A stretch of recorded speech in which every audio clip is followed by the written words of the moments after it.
Donc, Dieu a mis devant nous un but plus élevé qu'il nous faut certainement atteindre pour avoir une conscience claire devant lui.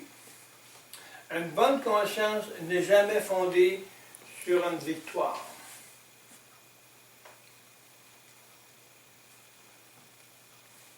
C'est parce qu'on a une victoire qu'on a une bonne conscience. C'est parce qu'on est bon. C'est pas à cause de nous d'abord, parce qu'on mérite. C'est pas imméritable. On ne mérite pas.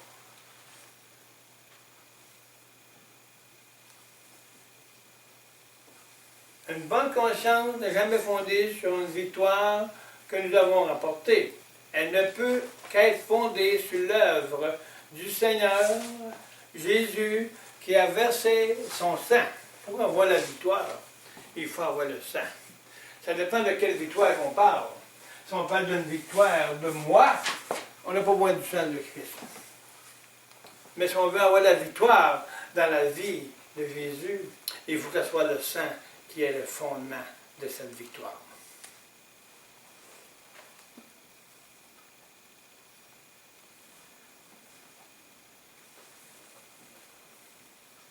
On n'a aucun mérite par le sang.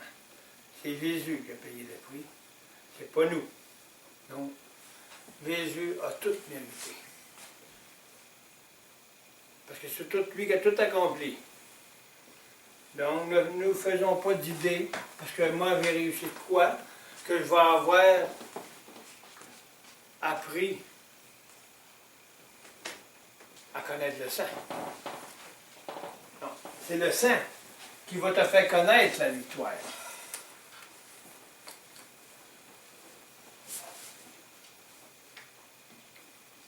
Elle ne peut qu'être fondée sur l'œuvre du Seigneur Jésus-Christ qui a versé son sang. Se lever un bon matin, être de mauvaise humeur, aller mal, il nous semble que nous avons de la difficulté à nous approcher de Dieu. Alors, bien. Il nous semble que quelque chose ne marche pas. Bon. Qu'est-ce qui se passe? Posons-nous cette question. Est-ce que nous venons à Dieu sur le fondement incertain de nos sentiments, du sentiment d'avoir pu faire quelque chose pour lui, ou bien nous nous sommes appuyés sur un fondement plus sûr, c'est-à-dire sur le fait que le sang a été versé et qu'en voyant ce sang, Dieu est satisfait. Est-ce qu'on s'appuie sur nos moi? C'est ça que ça veut dire. Est-ce qu'on s'appuie sur nos sentiments? Moi, je pense au sang, puis je me fais une autosuggestion. Je pense au sang, je pense au sang, je pense au sang. Non, ça, c'est du monde. Une autosuggestion, ce n'est pas un fait. C'est un fait qu'on se fait. On s'imagine que c'est ça. Mais un but, c'est pas ça. Le but du sang de Christ, c'est le but qu'on a été purifié, qu'on a été sanctifié. Et que le sang a fait en sorte de tout faire afin que je sois pur. Je n'ai pas à m'autosuggestionner, j'ai seulement qu'à l'accepter, que Christ a accompli. Puis le Saint-Esprit va agir en conséquence. Le Saint-Esprit n'agit pas sur l'autosuggestion humaine. À force de se le dire, mais ça va se faire, c'est pas vrai. Ça vient d'une conviction mondaine. Mais le Saint-Esprit, c'est une conviction céleste, parce qu'il le rentre dans nos cœurs et non pas dans la tête. C'est là la différence. Ça devient un sentiment et non seulement pas une pensée. Wow.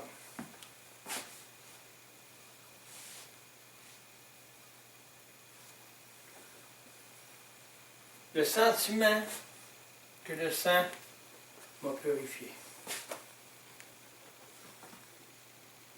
Il faut commencer par pratiquer à penser que j'ai accepté ce sang comme étant ma purification. Ça devient une pratique dans nos pensées. Parce que je regarde au sang, puis le sang me montre qu'il m'a purifié. Donc ça devient un automatique que le sang m'a purifié. Mais là, c'est pas fini là. Le Saint-Esprit fait en sorte qu'on lui montre que, à Dieu qu'on fait les pas de pratiquer ce qu'il a accompli par le Saint. Et en faisant cela, le Saint-Esprit agit parce qu'on met notre foi, hein, parce qu'on croit, puis on le pratique. Puis le Saint-Esprit va le rendre efficace, le Saint. Parce qu'on sait que ça satisfait Dieu. Ça satisfait le Père.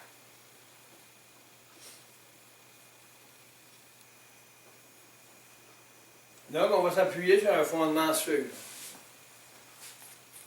qui est la vérité. C'est-à-dire sur le fait que le sang a été versé et que, voyant ce sang, Dieu est satisfait. Quand il te voit dans un état pur, il voit le sang de Jésus. Donc, ce n'est pas dans la pensée, c'est dans le Seigneur. C'est dans la pensée du Seigneur, c'est dans sa vie du Seigneur, c'est dans son gène, son sang. On a le gène de Dieu.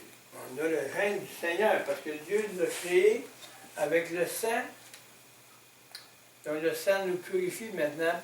Il nous a purifiés parce que le sang du Seigneur coule dans nos vies, dans notre corps. Donc on sait que ce sang est satisfait le Père. Donc c'est ça qui compte. La vertu est faite du sang ne peut être changée. Sa vertu, de qu'est-ce qui est, qu'est-ce qui caractérise le sang. C'est ça. On peut même l'appeler l'esprit du sang, parce qu'on peut prendre le sang et le caractériser dans ses effets, et dans son fait. Donc on peut le personnaliser d'une façon. Avec des entités, on va faire une identité de la grandeur et la force et la puissance du sang, de cet esprit-là, le sang. L'esprit du sang de Christ. Sa vertu, de qu'est-ce qui est conçu, de qu'est-ce qui est construit, de qui il est. Il est efficace, il purifie, il est vertueux. Il est bon. Il a paix. On peut le caractériser, on peut le former, on peut personnaliser le sang.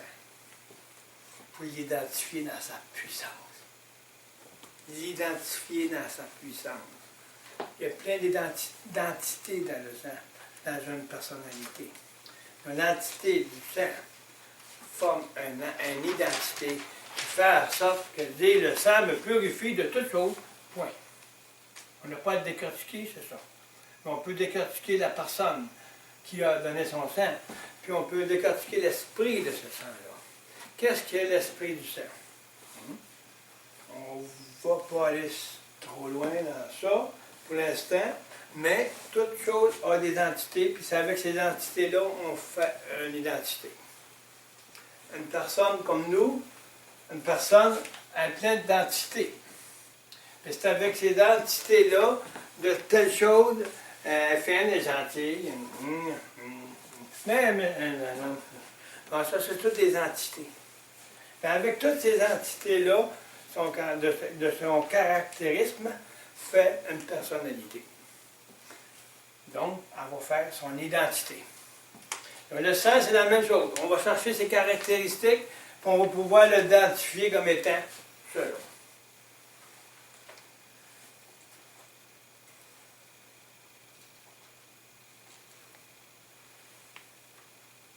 Si cela était possible, nous approcherions de Dieu avec moins de confiance. C'est sûr, si on essaie de faire des choses par nous-mêmes pour essayer de s'approcher du sang, ou faire des simagrées, des chirouettes pour essayer de voir, regarde le sang, c'est ça. Non, c'est pas de même qu'on va y arriver sa puissance. Parce que c'est nous qui va essayer d'en faire une puissance. On n'a pas affaire à faire une puissance, elle est la puissance du sang. Donc, on n'a pas rien à faire pour essayer de lui donner de la force. On n'a qu'à l'accepter comme force, comme puissance. La vertu du sang n'a jamais changé et ne changera jamais. Donc, c'est tout ce qui compte. Elle ne changera jamais. Elle ne changera pas jamais. Elle est éternelle. Donc, on n'a pas affaire à mettre des à côté pour essayer de lui donner de la force ou de l'ampleur. Elle a toute sa force dans son caractéristique. Il y a tout ce qu'il faut. On n'a pas besoin d'en ajouter par nos forces. C'est lui le saint, Jésus. C'est lui qui est la force de ce saint.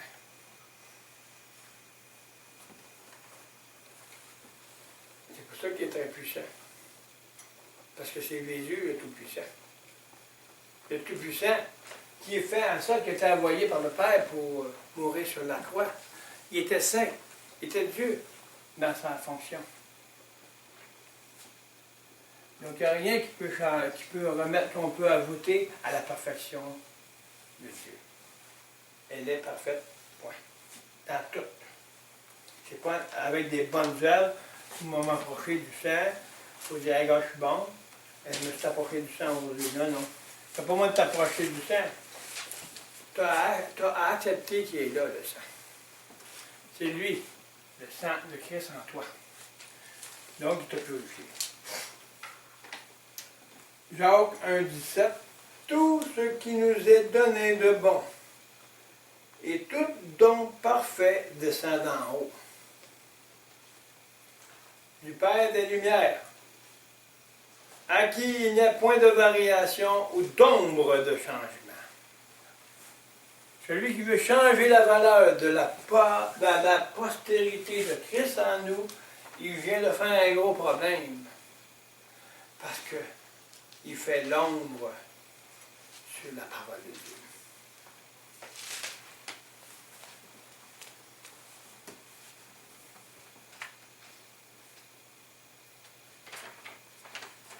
On voyait, je voyais hier sur Internet une assemblée qui se faisait là. C'était du criard, une tas d'affaires. Pas les mains, puis le cri là. Puis... Moi, je ne vois pas que le Seigneur a vu de même.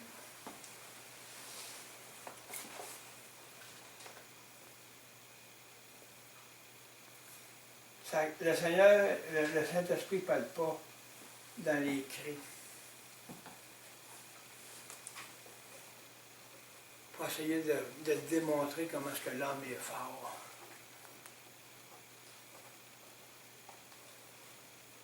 Se donner de l'importance. En se mettant un habit blanche, montrer que moi je peux. Moi, je pose les mains partout et tout le monde guérit. J'ai vu une vidéo hier. La répétition. Faire répétition. Répétition. D'autosuggestion. Non. On n'a pas à crier. On n'a pas à essayer de faire toutes sortes de choses pour essayer de montrer que Dieu guérit. On a à accepter qui nous a guéris, puis à être humble, puis à pouvoir dire Seigneur, et non crier après le Seigneur. Fais ça. C'est pour ça que les églises aujourd'hui, c'est l'hérisée. Ils prennent Dieu comme un cobaye.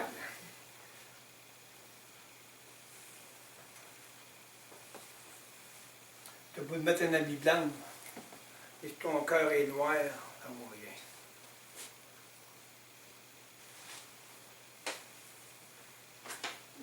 Ils mettent de l'ombre sur le Seigneur. Ils y enlèvent la puissance de Dieu. Ils enlèvent l'œuvre de la croix. Ils n'en parlent pas de ça. Ils n'en parlent pas de ça. Parce qu'ils veulent vivre à la place de Dieu pour montrer qu'ils sont des dieux. Ils sont là, alléluia. Ça fait des sous pour l'argent. Des shows. Des showtime. Miracle, tout le monde court après ça. Ils repartent chez eux. Le miracle, ça ne fait pas sur ton corps. premièrement seulement. C'est dans ton cœur qu'il faut qu'il se fasse. Ton corps a besoin d'être qu'est-ce qu'il est? C'est un corps qui périt. Mais le corps de Christ en toi ne périra jamais. Il faut t'annoncer l'incorruptible et non qu'est-ce qui est corruptible. Tu n'annonces pas ton corps comme étant Dieu, un petit Dieu, mais tu annonces le corps de Christ qui est en toi. Lui va guérir. C'est pas un show pour le Seigneur. Non, on ne met pas le Père des Lumières, il n'y a pas de variation ou d'ombre d'un changement de qu'est-ce que le Fils a accompli sur la croix et de son héritage et de ses dons. L'accès auprès du Père comporte deux phases. Premièrement, c'est le début, c'est une position devant Dieu qui nous assure cet accès, pour nous approcher avec assurance au trône de Dieu par le sang de Christ. C'est une promesse de Dieu. Dans Éphésiens 2,13, mais maintenant dans le Christ Jésus, vous étiez autrefois loin, vous avez été approchés par le sang de Christ. C'est par le sang de Christ qui nous approche de l'œuvre de la croix. C'est par le sang de Christ que le Saint-Esprit peut nous parler, qui peut nous amener à nous convaincre de péché. C'est par le sang de Christ que le sang nous approche du trône de Dieu. C'est par son sang qui rouvre la porte à notre esprit, pour que le Saint-Esprit me conduise à me convaincre que je suis pécheur, que je suis rien sans Christ. Il faut que le sang, que je croie au sang, premièrement, afin que le Saint-Esprit puisse faire en sorte d'ouvrir mon cœur à m'humilier. C'est par le sang de Christ que les évangélistes annoncent que péché va payer le prix de vos péchés. Puis ils tombent à terre parce qu'ils sont tous émerveillés, qui n'ont plus de culpabilité. C'est par le sang de Christ qu'on s'approche du Seigneur. Sans le sang, on ne peut pas s'approcher de rien, c'est la parole. Parce qu'on reste dans un cœur de pierre. Si je crois que le sang m'a purifié, mon cœur va s'amollir. Mon cœur va s'attrister de ce que j'étais pour être joyeux dans qu'est-ce qu'on va être. Pour être joyeux dans qu'est-ce qu'on va être. Mais il va s'attrister que qu'est-ce que j'étais avant. Parce que le vieil homme a été payé par le Saint-Esprit, par le sang de Christ qui m'a convaincu qu'il n'y a plus de part en arrière.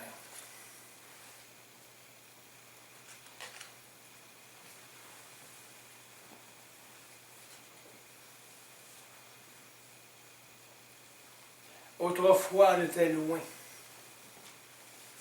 Mais le sang de Christ m'a rapproché parce qu'il m'a dit, l'évangéliste, il m'a dit qu'il a payé le prix pour moi.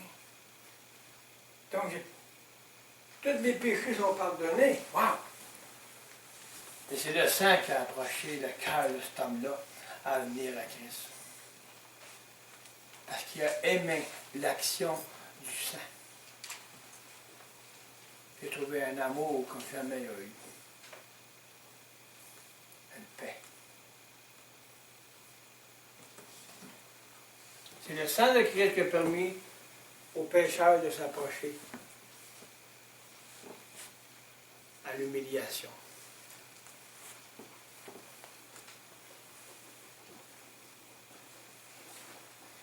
Donc, toute chose passe par le sang. Toute chose passe par le sang de Christ pour s'approcher de toutes sortes de paroles de Dieu. Ça prend le sang de Christ pour lire la parole. Ça prend le sang de Christ pour ouvrir ma part de la Bible. Parce que j'ai le but de les voir, qu'est-ce qu'il va me dire. Et le sang de Christ qui est là pour qu'il m'approche pour bien prier. J'ai le sang de Christ qui m'approche de mes sœurs, de mes frères, pour lui dire le Seigneur a payé pour ton prix, puis je t'aime comme je t'aime, le Seigneur t'a aimé. C'est le sang de Christ qui va faire en sorte de m'approcher. Aimez-vous les uns les autres. Si je n'ai pas le sang de Christ dans ma vision, je n'ai pas l'amour. Parce qu'on peut s'approcher de l'amour seulement par le sang de Christ. Parce que l'amour, c'est la pureté. L'amour, c'est la pureté, lavé par le sang. Mais ce n'est pas lavé par le sang, c'est de l'impureté. C'est un amour monde, hypocrite.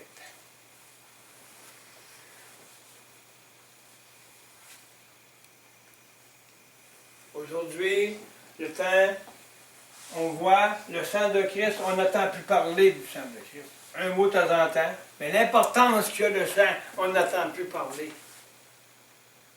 Moi, en tout cas, depuis que je suis dans le Seigneur, ça fait 30 ans.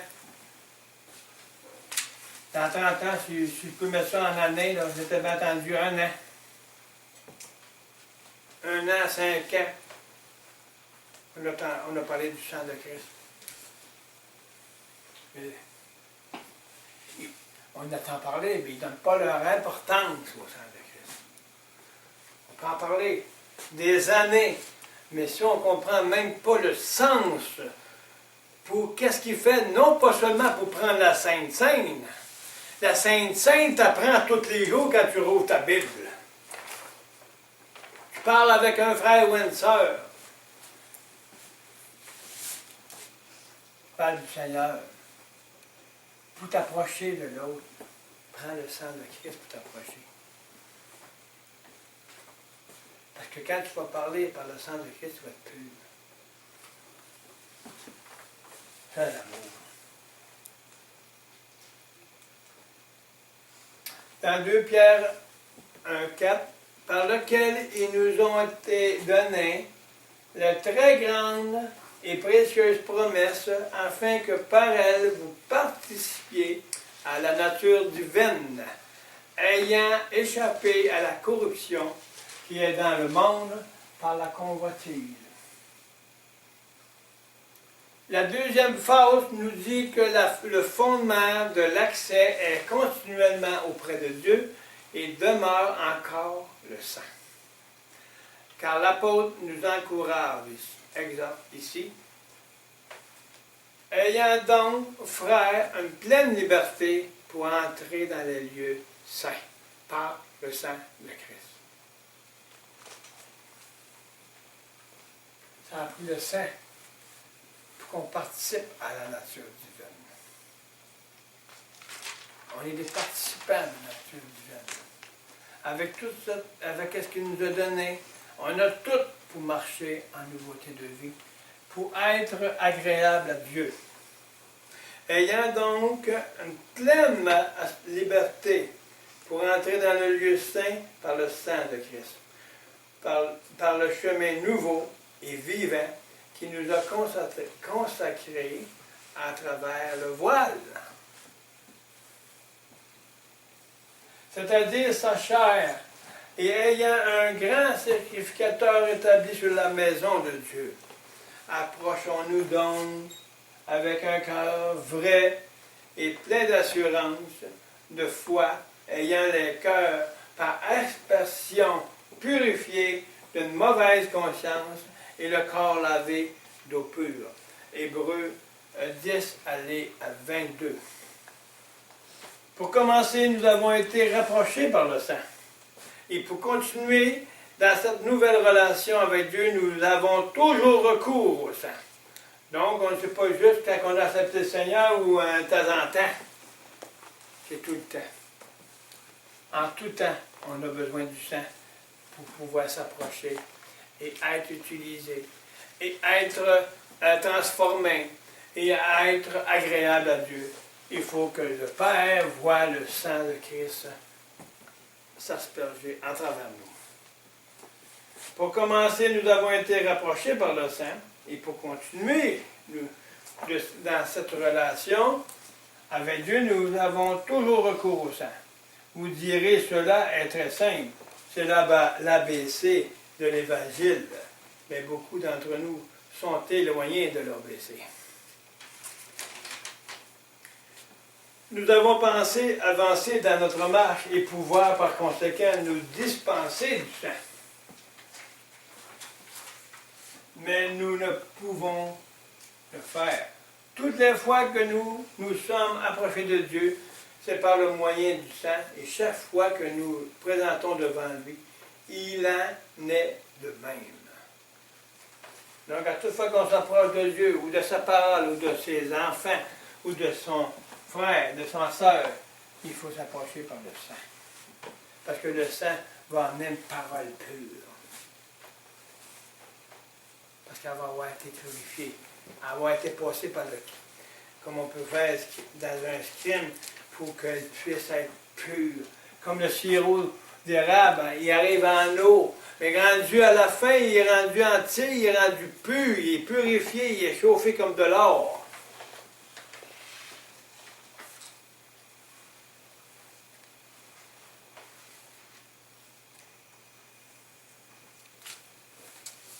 Jusqu'à la fin, ce sera toujours uniquement basé sur le sang de Christ.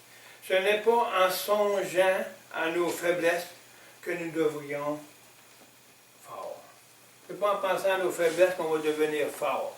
Ce n'est pas en se sentant nos misères et en faisant pénitence que nous devrions être plus saints. Aucun aide ne peut être trouvé dans ce sens. Ayons donc la hardiesse, le zèle de nous approcher en nous appuyant sur le sang et sur notre Seigneur. Nous ne connaissons pas pleinement la valeur du sang, mais nous savons que le sang a satisfait Dieu. C'est pour cela qu'il suffit. Il est notre seul recours pour accéder au trône de Dieu. Ne l'oublions pas. Que notre progression ou non, que nous progressions ou non, que nous soyons parvenus à quelque chose ou non, nous ne pouvons jamais présenter devant Dieu sur une autre base que celle du sang précieux. Alors notre conscience sera réellement libre devant lui.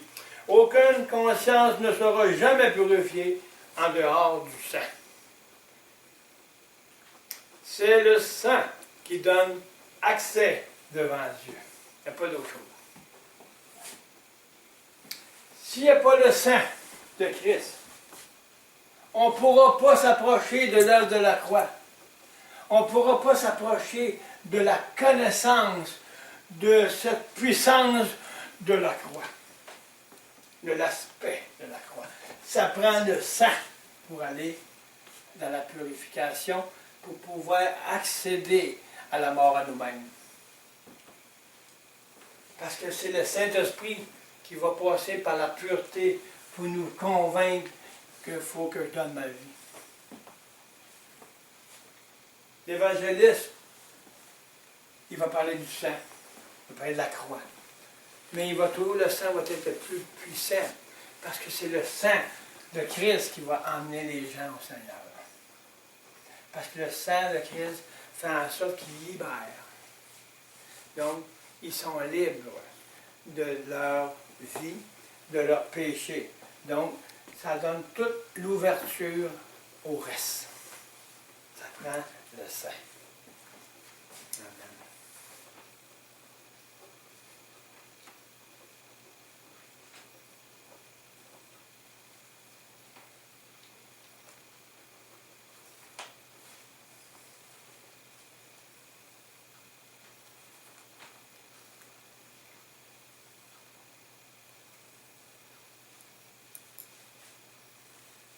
Aucune conscience ne sera jamais purifiée en dehors du sang. C'est le sang qui donne accès devant Dieu. Quelle merveilleuse déclaration que nous avons eue ce matin. Hein? Seulement le sang qui peut faire tout ça. Hébreux 10.2, autrement n'eussent-ils pas cessé d'être offerts, puisque ceux qui rendent le culte étant une fois purifiés, n'auraient plus eu aucune conscience de leurs péchés. Par le sang de Jésus, nous purifions nos consciences. Purifions nos consciences par la foi, nous appuyant toujours sur le sang. Les péchés ne sont plus comptés, ils ont été couverts par le sang. Ici, dans Hébreux 10-12, on rentre dans le contexte. Autrement, n'eussent-ils pas cessé d'être offerts pour que ceux qui rendent le culte étant une fois purifiés n'auraient plus eu aucune conscience de leurs péchés.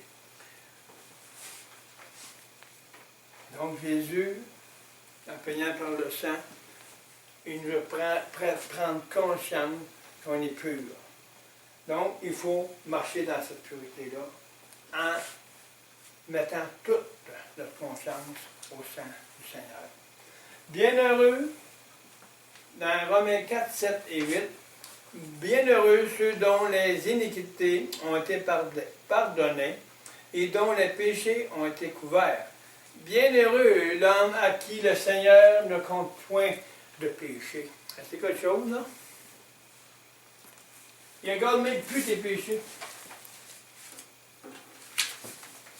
Il ne compte plus pour lui. Mais c'est le témoignage qu'il regarde aux autres, qu'on donne maintenant.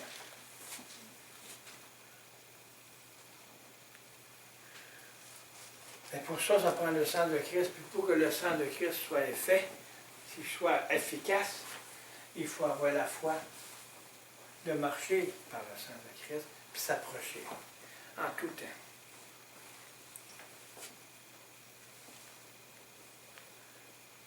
Oui, le sacrifice,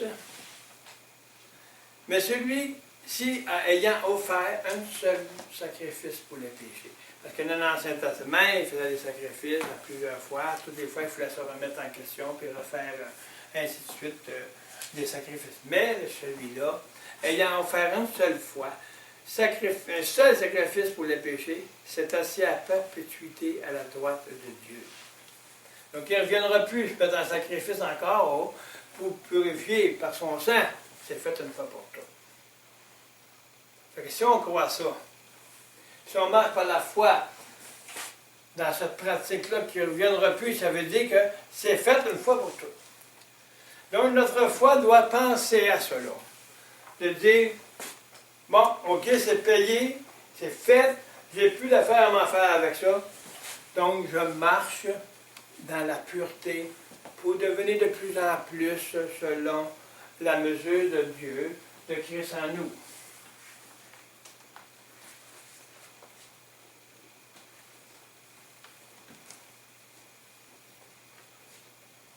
Donc, il est assis à la droite, puis nous aussi. Il est en lui.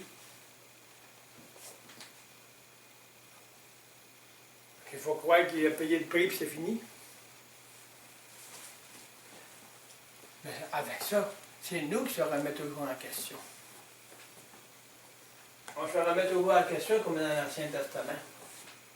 On revient toujours à se mettre ah, mais il a fait ça, au lieu de penser au sang de Christ. Je leur fais faire le sacrifice à Christ à toutes les fois. Mais il l'a fait une fois. C'est seulement qu'elle a laissé agir en moi. Puis il va nous transformer. Il va pouvoir nous parler, le Saint-Esprit. Parce que je crois et j'ai la foi de pratiquer que je suis assis en haut, puis le sang de Christ a été une fois pour toutes accompli. Donc, venez qu'à me remettre à ce qui est accompli, pour qu'il l'accomplisse en moi. Alléluia. Oui, par le sacrifice de Christ et par le sang. C'est la rémission des péchés, c'est le sacrifice. Oui, c'est l'agneau de Dieu qui est mort pour nos péchés. Donc, ce n'est plus des agneaux, des animaux qu'il fallait qu'ils remettent à toutes les. Conséquemment, consécutivement, pour que les sacrificateurs puissent être là, puis faire des sacrifices pour faire en sorte de purifier les péchés peuple. Jésus est venu, il l'a fait une fois pour toutes.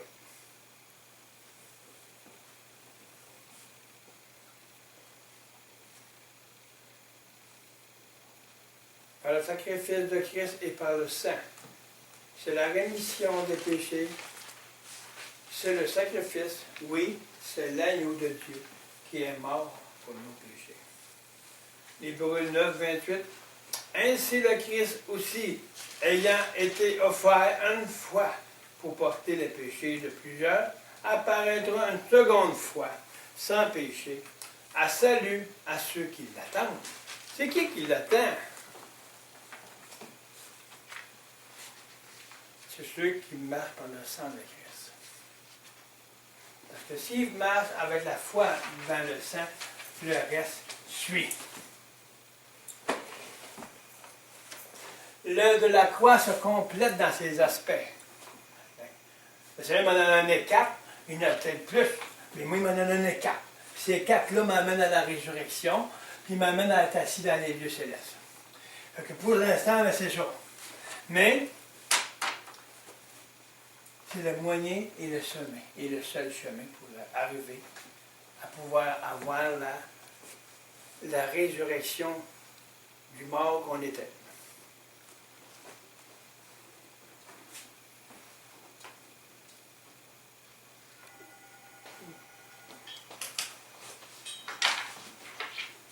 Donc, ceux qui l'attendent, c'est ceux qui marchent dans le sang de Christ, puis qui entendent la voix du Saint-Esprit. Parce que si on l'attend, c'est parce qu'on est prêt à se soumettre. On est prêt à s'humilier. On est prêt à donner notre vie. Donc, on attend quelqu'un de puissant. On attend notre Seigneur. Donc, il faut être arrivé. Es-tu prêt? Il dit dans l'Apocalypse. Je reviens bientôt. On l'attend-tu ou j'attends les choses du monde? Ou les affaires que tout le monde a dit, il est ici, il est là, il est partout? Non, on va l'entendre en dedans. Parce que le sang va nous garder peu dans nos pensées et dans toute notre tête entière. Puis le Saint-Esprit va parler dans la pureté et non dans l'impureté. C'est là qu'il va parler dans la mesure qu'on a. Que Dieu nous révèle à toute la puissance du sang de Christ pour que nous connaissions l'importance qu'il a à ses yeux afin qu'il soit efficace en nous. Afin qu'il soit efficace en nous et pour nous. Ô Éternel, gloire à toi. Amen. Père Céleste, nous vous remercions de ce temps que nous avons passé.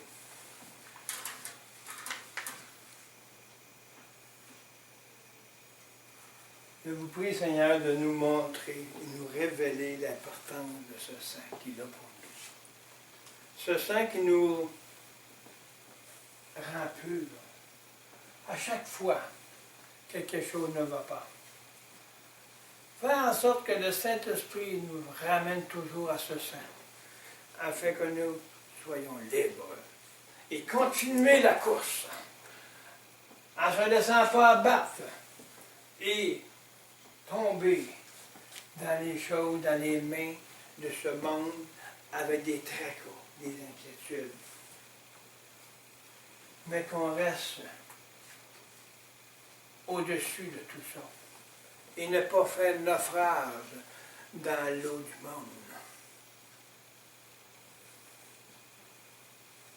Il nous dit de vous laver le corps de l'eau. Laver le corps des choses du monde pour que l'eau qui coule sur nous soit l'eau pure. Le monde céleste. L'eau qui représente le monde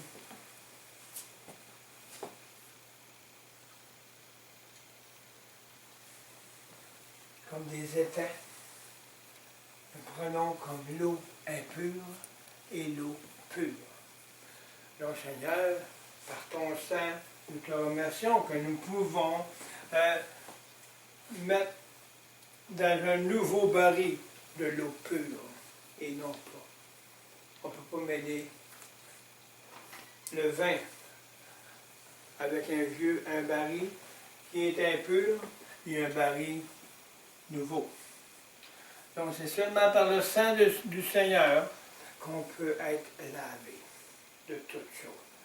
Merci Seigneur de nous faire comprendre cet aspect de la croix, afin que nous puissions vivre cet aspect par la foi. Donc merci Seigneur du temps que vous nous avez donné pour vous amener cette parole de gloire. C'est au nom du Seigneur que j'ai prié. Merci Père, merci Saint-Esprit de nous avoir conduits dans ta parole. Amen. Amen.